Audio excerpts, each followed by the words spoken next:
Tonight on Insight, we take a brief look into the world of the paranormal to try to uncover if it is fact or fiction. Our search in England, which is said to be the most haunted country in the world. This could be due to England's long and checkered past. Of England, the south is perhaps the most haunted. It is here that we found the Chestnut Horse pub, just outside the medieval city of Winchester. This pub is alleged to be the most haunted in Hampshire. We talked to the landlord to discover what paranormal experiences he has witnessed. In 1993, I experienced what you might call a paranormal activity. I awoke and I was aware that I'd been awoken by a presence. And at my eye level, there was this young girl of about 6 or 7 dressed in what I would describe as late 18th century garb. She had a bonnet and a white lacy dress, and she was looking at me. We caught up with Philip Hutchinson, paranormal investigator, and skeptic Nick Puller to get an insight from the experts, which produced very conflicting views. We met Philip in Guildford, the most haunted city in the south. It is here where he hosts his ghost tour. He is a high standing in the Ghost Club, which was founded in 1868 by Charles Dickens and is the oldest such organisation. We caught up with him in Guildford Castle.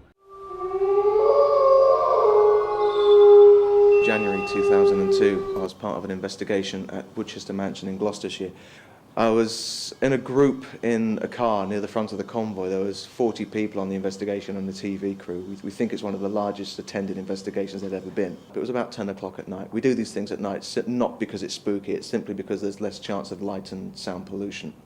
And as we approached the building, directly above the main door, I saw a woman in her early 20s with short, straight, collar-length blonde hair, wearing a cream-coloured dress, low scoops, tapered in at the waist, standing in profile from her right side, facing the window, expressionless, just staring from the window directly above the main door. And I pointed her out to the other people in the car, and I said, "Oh, that woman must be one of the people from the trust who's looking after us, because parts of the building are dangerous." And they said, "Who?" I said, "The woman at the window." "What window?" "The window above the door." They hadn't seen it, so I thought they're just looking at the wrong window. By this time, the car had actually passed that door, and it had pulled up around the side of the building. And then at the end of the evening, another woman in the team, who hadn't been in the car with us, who in fact I hadn't spoken to that night at all, was asked by the TV crew, because she claimed to be a psychic, if she'd seen anything during the course of the investigation. And she then went on to describe to the nth degree exactly the woman I'd seen at the window. Everything tallied completely. And she claimed that as she was looking at her, she suddenly turned from profile to face her and then suddenly disappeared. There was one story when Karen was stood just in the other restaurant. She was talking to a customer, and he had psychic powers, and he told her about the lady stood next to her, and that really frightened her. I have 2 personal theories about what causes ghost sightings. And these are simply personal theories, just born out from my own experience, and I can't quantify them beyond just being my own view. Firstly is stone tape theory. Sometimes, because everything in the world is energy, which starts sounding a bit science fiction, but I'm afraid it's actually, of course, it's science fact. At the time, maybe, of someone's death or a time of heightened emotion, when the energy is released, that energy can permeate into the fabric of a building. And given certain atmospheric conditions, those things can play back. Which ultimately means, for that theory, all you're seeing is a recorded image. It's like watching a film at a cinema. There can be no interaction. The image is there, it will play back until eventually whatever charge is there dissipates itself. The first theory, if you recall, is that there are various iron-based coatings on walls, and when there's and then the claim is that we're all energy. And when a traumatic event occurs, the energy from that event imprints itself onto the wall in much the same way as a television image imprints itself onto a video cassette, and is then ghosts are simply the playing back of a previously recorded event. Well, I mean, this seems a great thing to test, and it seems to me that if he believes that that's really how it happens, it seems simple enough to get an object with a coating of iron minerals and then see if he can get an image of any sort on it through any sort of means at all. I mean, I would be prepared to bet a reasonably considerable sum of money that he would utterly fail in that effort. And if you can fail to do it under the best conditions that you can possibly manufacture for yourself, how is it likely to occur spontaneously and randomly and, according to Philip, very often in the field? It just seems highly implausible that that's the case. After the experts' views on the paranormal and their experiences, we got in touch with Reverend George Newton to get the Christians' views on what paranormal activity could be.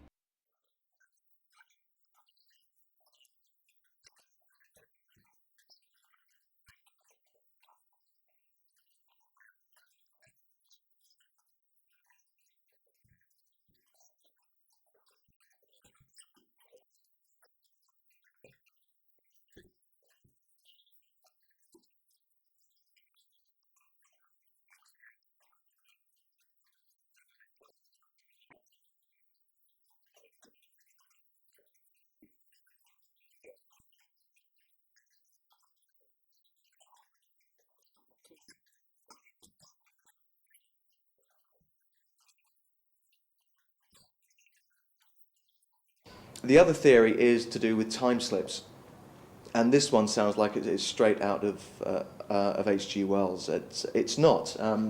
If you are an adherent of Einstein and quantum physics, then there is scope for this theory.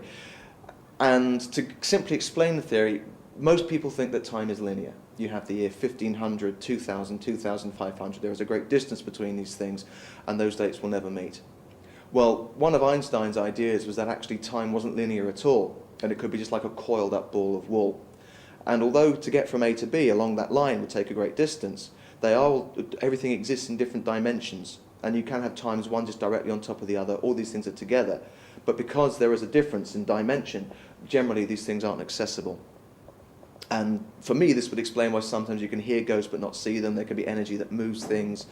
Or you can see ghosts and can't hear them, or that they're transparent, they're in different degrees, because of course sometimes people see apparitions and they're as solid as you or I. He said that time is like a ball of string, and so you may be looking back into an alternative reality as it's actually being played out, because the dimensions are different. In that case, if that's the case, in a ball of string, the string is never always the same way up.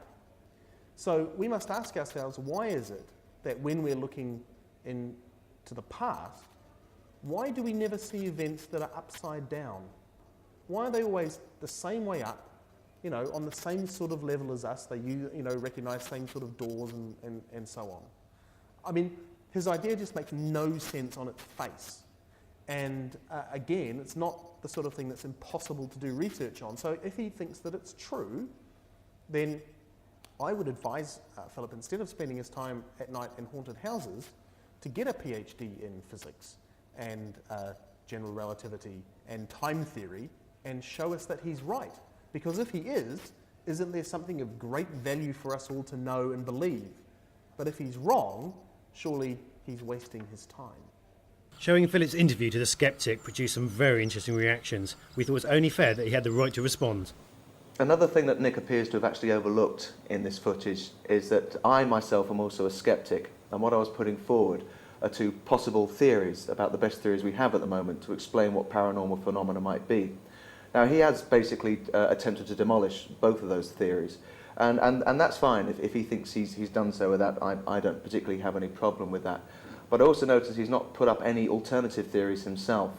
What I was trying to do is actually put forward a scientific idea as to what the cause of ghosts might be, as someone who isn't spiritual or religious myself. All Nick appears to have done with this footage is trash any ideas that most parapsychologists have these days and replace them with nothing. And by virtue of that fact, by default, what he's actually saying is that everyone who claims they've seen a ghost is either hallucinating or lying, which I think is even less likely than the fact that they actually exist. Two very conflicting views on the paranormal, fact or fiction, imagination or reality, you decide. On next week's programme, we look into the increasing rise of happy slapping and reveal some shocking truths.